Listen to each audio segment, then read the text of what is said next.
1절을 한번 읽어보도록 하겠습니다. 우리 본문 다 같이 읽어보겠습니다. 시작. 혀는 곧 불이요 불의의 세계라. 혀는 우리 지체 중에서 온몸을 더럽히고 삶의 수레바퀴를 불사르나니 그 사르는 것이 지옥불에서 나느니라. 여러 종류의 짐승과 새와 벌레와 바다의 생물은 다 사람이 길들일 수 있고 길들여 왔느니라.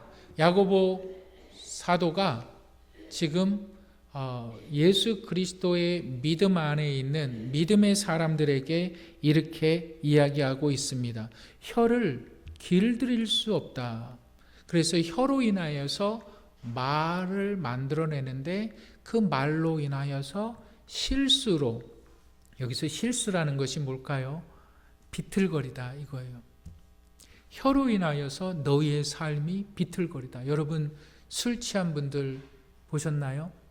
아무리 내가 똑바로 가려고 해도 비틀거리죠. 똑바로 갈 수가 없어요.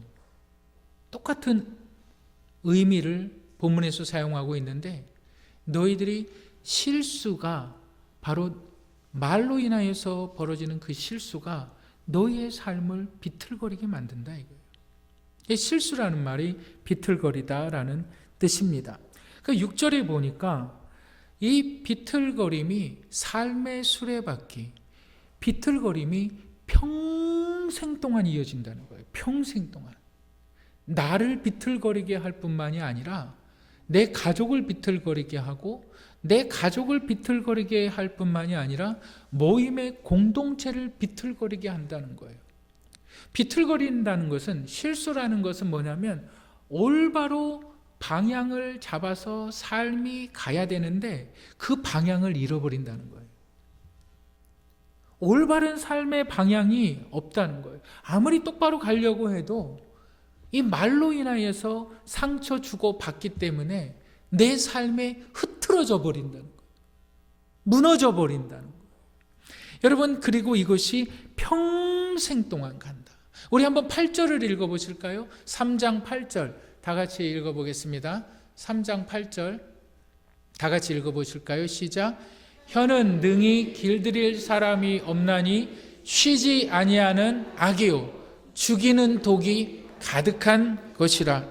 옛날에 고대 사람들의 가장 큰 사람들의 능력이 뭐였냐면 바로 짐승들을 길들일 수 있는 것이었습니다. 새를 길들일 수 있고요. 아무리 사나운 맹수라고 해도 사람의 능력이 너무나 커서 코끼리나 사자 같은 것도 사람이 길들일 수 있어요. 아주 작은 벌레들도요, 사람이 길들일 수가 있어요. 그것이 사람의 능력이었고 고대 사람들은 그것을 굉장한 큰 자랑으로 여겼어요. 그런데 지금 야고보가 그 큰 능력이 있는 사람이라 할지라도 자기의 혀는 길들일 수 없다. 그 혀의 본질에 대해서 말하는데 혀는 악이요, 혀 자체가 악이다. 그 안에 사람을 죽이는 독이 가득하다. 혀는 절대 길들여질 수가 없다. 그로 인하여서 만들어지는 말의 실수로 사람을 죽인다. 사람을 악하게 만든다. 상처만 주고 또 내가 상처받고 인생을 비틀거리게 만든 그 혀.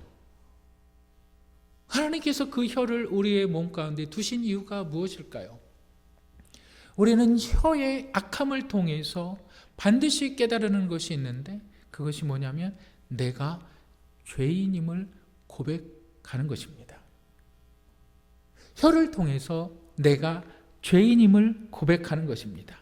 여러분, 우리가 정말 큰 잘못을 했을 때 아니면 다른 사람에게 정말 몹쓸 짓을 했을 때 우리 스스로 그렇게 말할 때 있지 않습니까? 정말 나는 나쁜 놈이야. 정말 나는 나쁜 사람이야. 그렇게 말할 때 있지 않나요? 스스로 내가 내 악함을 드러낼 때가 있지 않은가요? 운전할 때가 저도 그럴 때가 많이 있는데 갑자기 막 제 안에서 막 쌍욕이 확 나올 때 있지 않아요, 여러분?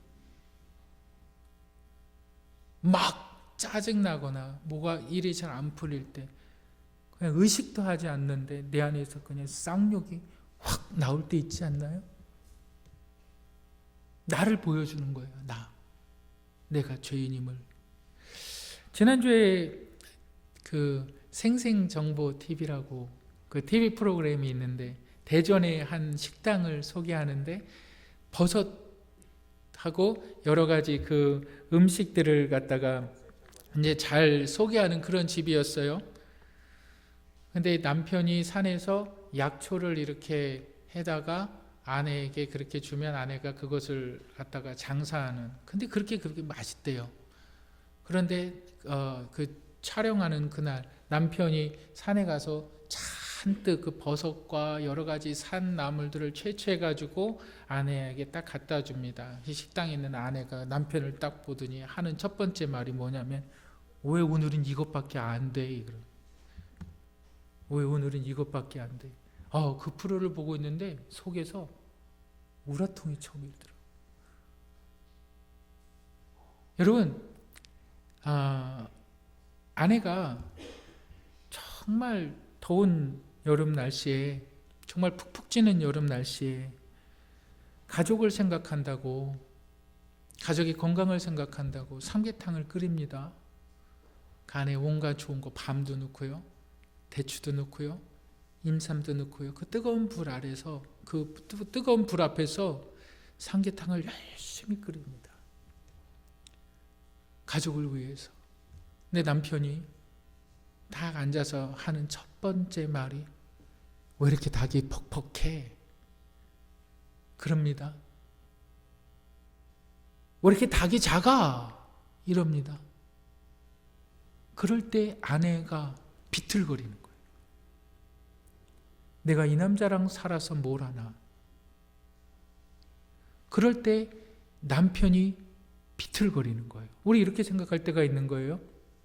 아니, 극한 말 한마디 갖다가 뭘 그렇게 신경 쓰냐? 아니요, 성경은 극한 말 한마디라고 말하지 않고요. 그 말 한마디로 너의 인생이 비틀거린다는 거예요. 자녀들이 비틀거리는 거예요. 목적이 없어요. 삶의 방향이 없어요. 왜요? 이 말로 인해서. 이 말 한마디로 인하여서 죽고 싶다라는 생각도 들고요, 죽이고 싶다라는 생각도 들어요. 이게 혀의 본질이라는 거예요. 여러분, 우리가 수없이 인생을 살아오면서 이러한 것들 경험 많이 하시지 않습니까? 그러면서 내 스스로 내가 이 말한 것에 있어서 참 잘못했다 자책하신 분들도 있지 않습니까? 근데 그게 고쳐지든가요? 평생 동안 살아오면서 그것이 고쳐지든가요?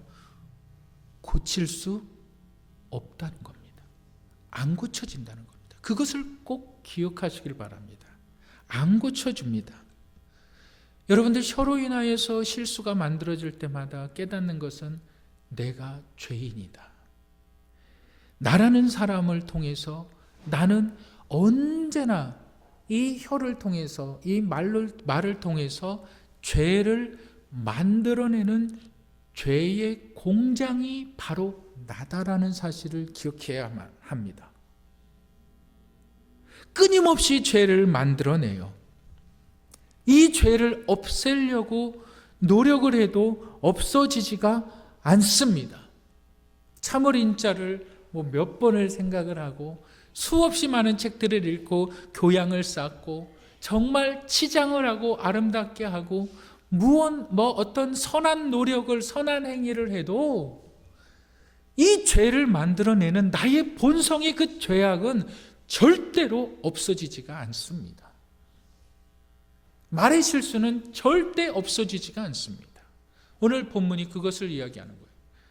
말의 실수를 할 때마다 네가 비틀거린다. 너뿐만 아니라 너의 자녀들도 비틀거린다.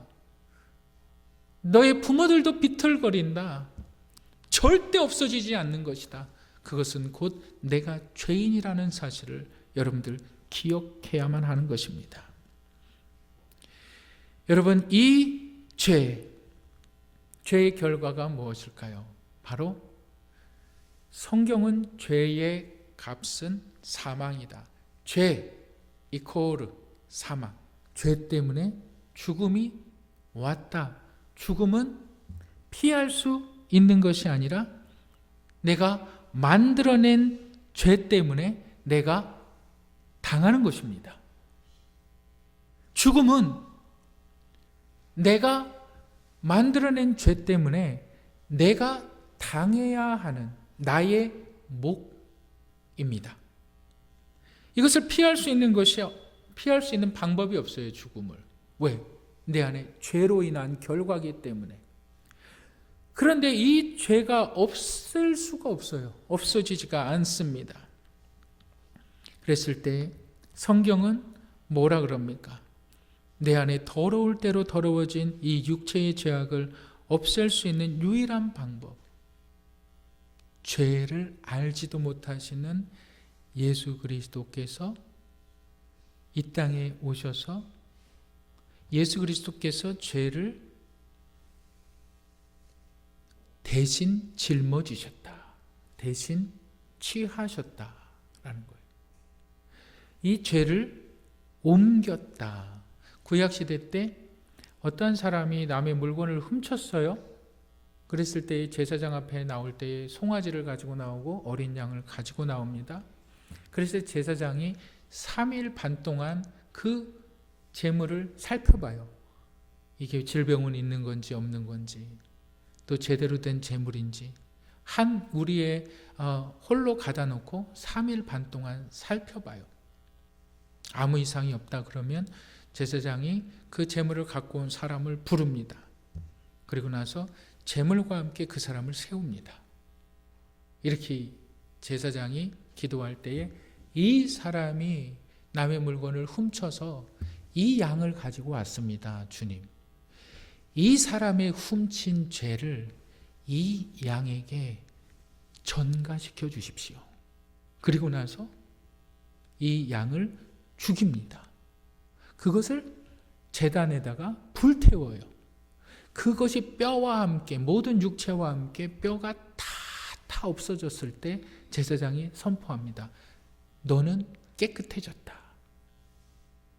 그것이 똑같은 사건이 바로 십자가 사건인 거예요. 우리의 죄가 없어진 것이 아닙니다. 우리의 죄가 없어진 것이 아니라 예수 그리스도의 십자가의 은혜로 그의 죽으심으로 말미암아 덮여진 겁니다. 우리의 죄가 가려진 겁니다. 그것을 우리는 은혜라고 말하죠. 그것을 우리는 십자가 사건이라고 말합니다. 여러분, 예수 그리스도께서 이 십자가 사건을 이루신 것을 믿으시면 아멘 하시길 바랍니다. 이것을 복음은 뭘까요? 복음이란 기쁜 소식. 누구에게 대한 기쁜 소식? 죄인들에 대한 기쁜 소식. 예수 그리스도께서 죄인들을 용서해 주셨다. 제가 용서란 말을 설명해 드렸죠. 용서, 봐준다. 우리가 그렇게 쉽게 생각하는 것이 아닙니다. 용서란 말의 정확한 뜻은 이겁니다. 내가 다른 사람이 당해야 되는 것을, 다른 사람들이 당해야 되는 것을 내가 대신 당하는 것이 용서입니다. 어떤 사람이 1,000만 원의 빚을 졌어요. 어떤 사람이 1,000만 원의 빚을 졌어요. 그것 때문에 힘들어해요. 그랬을 때에 그 1,000만 원이 없어지는 것이 아닙니다. 내가 그 사람을 위해서 1,000만 원을, 내 1,000만 원을 주는 겁니다. 그게 용서입니다. 당신이 나에게 10만 원을 가지고 갔어요. 몇 날 며칠 날 갚기로 하고 주지 않았어요. 그랬을 때 내가 당신을 용서한다라는 것은 내가 당신을 향한 10만 원을 포기하겠다라는 거예요. 내가 손해보겠다는, 내가 당하겠다는 거예요. 10만 원이 없어지는 것이 아닙니다. 죄가 없어지는 것이 아닙니다. 1,000만 원이 없어지는 것이 아니라 용서는 그 죄의 대가를 나에게 전가시킨다는 것이고, 그것이 십자가이고, 그것이 예수 그리스도의 복음이고 이 복음을 믿는 자들은 바로 죄의 값에 대한 사하심을 받았다. 이 사실을 믿으시기를 주님의 이름으로 축복합니다. 혀는 이 십자가의 은혜를 깨닫게 하는 것입니다. 나 같은 죄인, 나같이 악한 사람, 나 때문에 남편이 비틀거리지 않나요? 나 때문에 아내가 비틀거리지 않나요? 그 말 한마디 때문에 가정이 깨질 수도 있는 거예요. 그 말 한마디 때문에 며느리와 시어머니가 평생토록 등을 지고 사는 거예요. 나는 악한 자임을 절대 한순간도 잊지 마시기를 바랍니다. 두 번째로 혀의 양면성에서 우리가 기억해야만 하는 것을 우리 한번 따라 하실까요? 혀는 선하다. 네, 우리 야고보서 3장 9절과 10절을 한번 읽어보겠습니다. 3장 9절과 10절 읽겠습니다. 시작. 이것으로 주 아버지를 찬송하고 또 이것으로 하나님의 형상대로 지음을 받은 사람을 저주하나니 10절. 한 입에서 찬송과 저주가 나오는도다. 내 형제들아 이것이 마땅하지 아니하냐. 혀의 양면성에서 우리가 기억해야만 하는 첫 번째는 혀는 절대로 길들여지지 않는 악한 것이다 라고 말씀을 드렸어요. 그런데 본문의 내용을 보면 이 혀를 사용해서 하나님을 찬송한다. 혀가 선하게 사용될 수 있다라고 말하고 있습니다. 우리 한번 3장 12절 한번 보실까요? 3장 12절 보여주세요. 3장 12절 우리 제가 읽겠습니다. 시작. 내 형제들아 어찌 무화과 나무가 감람 열매를 포도나무가 무화과를 맺겠느냐. 이와 같이 짠 물이 단물을 내지 못하느니라. 야고보서는 9절부터 12절까지 길들여지지 않는 악한 혀가 선하게 사용될 수 있다는 것을 역설적으로 말하는데 그것이 12절이에요. 내 안에서 어찌 무화과 열매가 아닌 감람나무의 열매를 맺을 수 있느냐. 내가 정말 그리스도 예수의 사람이면, 예수를 믿는 사람이면 어찌 네 안에서 하나님의 찬송이 나오지 않겠느냐. 감사가, 은혜가, 기쁨이 나오지 않겠느냐. 혀는 분명히 길들일 수 없는 악입니다. 그런데 그 길들일 수 없는 악 가운데에서 찬양이 나올 수 있다. 하나님을 찬양할 수 있다. 어떻게 그럴까요? 바로 이 부분에 대한 바른 이해가 있어야만 합니다. 여러분, 우리 한번 사도행전 2장 4절 다음 성경 구절 보세요. 우리 다 같이 한번 읽어보겠습니다. 시작. 그들이 다 성령의 충만함을 받고 성령이 말하게 하심을 따라 다른 언어들로 말하기를 시작하니라. 혀는 악해요. 늘 사람들에게 실수를 주고 상처를 주고 사람들에게 큰 비틀거리게 만드는 혀는 악한 것입니다. 그런데 혀는 선합니다. 하나님을 찬양하는 데 사용될 수가 있어요. 어떻게요? 바로 성령의 말하게 하심을 따라. 성령께서 내 혀를 사용하실 수가 있어요. 성령 하나님께서 내 혀로 말하실 수가 있다는 거예요. 그럼 무슨 말을 하셨을까요? 사도행전 2장 17절부터 47절에 보면 여러분 꼭 그 말씀을 집에 가서 읽으시거나 아니면 이따 성경 모임을 통해서 한번 나누시면 너무 은혜가 될 겁니다. 성령이 내 입을 통해서 말하게 하십니다. 그 말하게 하시는 내용이 뭐냐면 이스라엘아 들으라. 온 백성들아 들으라. 하나님께서 나사렛 예수로 큰 권능과 기사를 너희 표적 가운데 행하셨다. 예수 그리스도를 통해서 하나님께서 생명의 길을 너희에게 보여주셨다.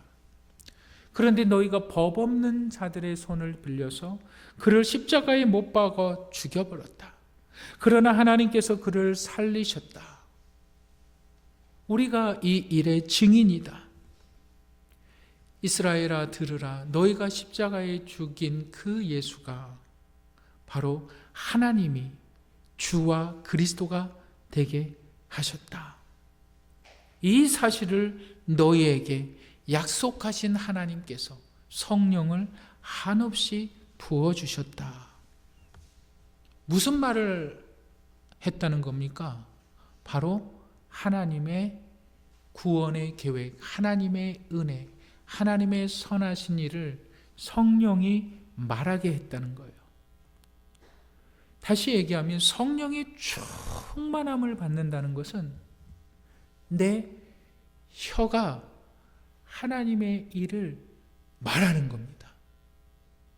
내 자녀에게 힘을 주시는 것이고 내 사랑하는 가족에게 힘을 주시는 것이고 하나님의 은혜를 알게 하는 것입니다.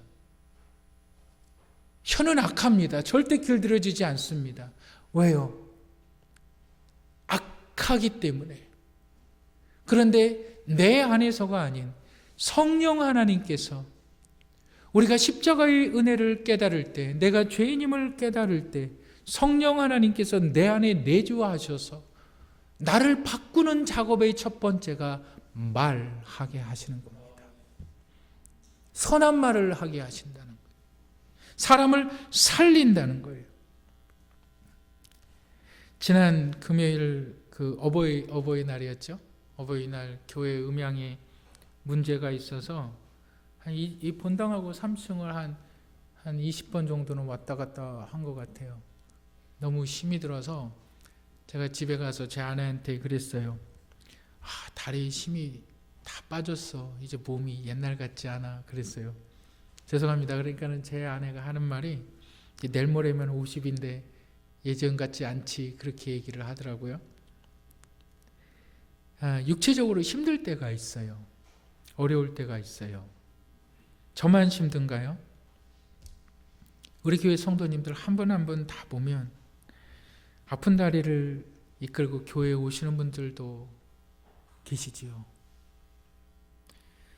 정말 질병으로 아파하시는 분들도 많이 있어요. 몸져 누워있는 가족들을 병수발하면서 예배 참석하시는 분들도 계시고, 이 예배 한번 드리기 위해서 새벽부터 준비하시는 분들도 계세요. 한 분 한 분들 다 힘들어요. 다 어려워요. 안타까워요. 그분들에게 우리가 선한 말을 한다면요. 힘내세요. 선한 행동을 한다면요.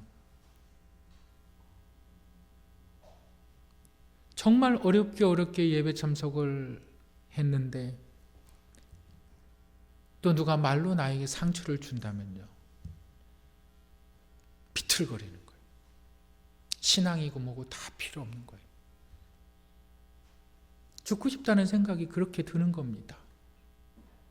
그런데 내가 성령의 충만함을 받는다면요. 내 의지로 선한 말을 하라는 것이 절대 아닙니다. 내 의지로 선한 말을 할 수가 없어요. 안 됩니다. 내가 하나님의 은혜를 깨달으면 그 깨달음을 통해서 성령이 말하신다니까요. 그 깨달음을 통해서 성령께서 말하게 하신다는 거예요. 그 말을 통해서 사람이 살아난다는 거예요. 그게 성령이 충만함이에요. 그것이 성령의 말하게 하심이라는 겁니다.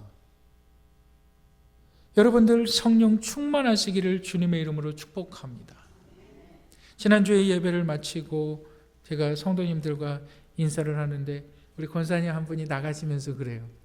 목사님 힘드시지요? 아주 진지하게 진실하게. 하루가 지나도 그 말이 생각이 나요. 이틀이 지나도 일주일이 지나도 그 말이 계속 생각이 나요. 그러면서 힘이 자꾸 생겨요. 정말 은혜가 돼요. 정말 우리 성도들이 생각이 나고 우리 성도들이 사랑스럽고 정말 힘이 나요. 그것이 성령의 말하게 하심이에요. 여러분, 이 사실을 믿으시길 바랍니다. 오늘은 어버이 주일이에요. 어버이 주일날 왜 야고보서 설교했냐고요? 어린이 주일날 저 똑같이 야고보서 설교했거든요. 왜 그런지 아십니까? 말씀을 들어야 될 자녀들보다 부모된 분들이 더 많이 계세요. 그런데요, 우리가 솔직히 하나님 앞에 고백해야 되는 것은 우리의 믿음을 실천하지 못하기 때문에 여러분들의 자녀들이 예배를 드리지 않는 것입니다. 평생 동안 자녀를 키우시면서 노력하고 수고하신 부분을 어찌 말로 다 그 공로를, 그 사랑을 다 갚을 수가 있을까요? 그런데 성경은 부모의 헌신과 사랑을 보상하라라는 말이 절대 없습니다.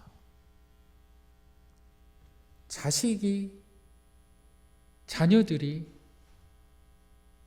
어느 시점까지 자라면 됐다, 이제 너는 보상받아라, 이런 말 전혀 없어요. 무슨 말이 있는지 아십니까? 목숨을 다해서 죽을 때까지 자식을 위해서 희생하라라는 거예요. 죽을 때까지.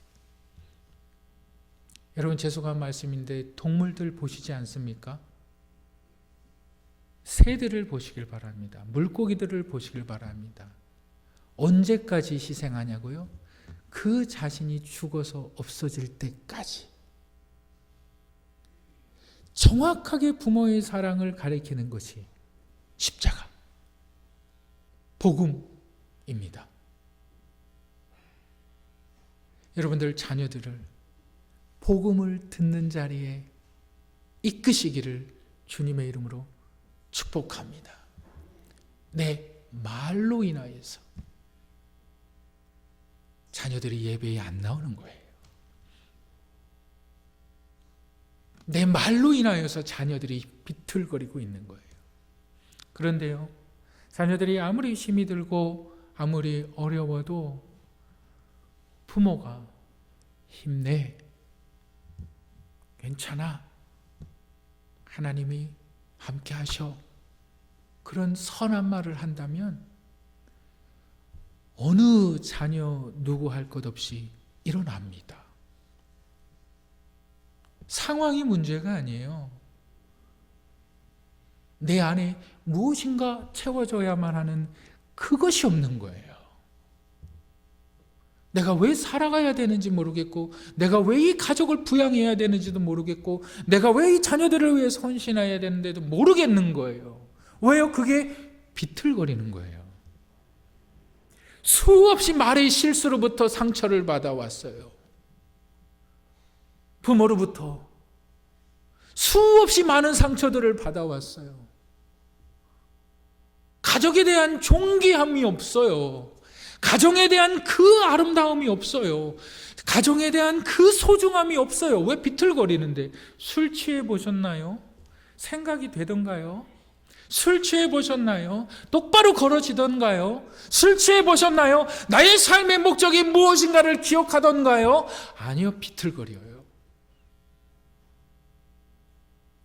혀는 악합니다. 그런데 우리의 악함이 하나님의 은혜를 깨닫는 도구가 될 때 우리의 혀는 하나님의 선함을 이야기할 수 있는 너무나 아름다운 하나님의 지체가 되는 것입니다. 이 사실을 믿으시는 저와 여러분들 되시기를 주님의 이름으로 축복합니다.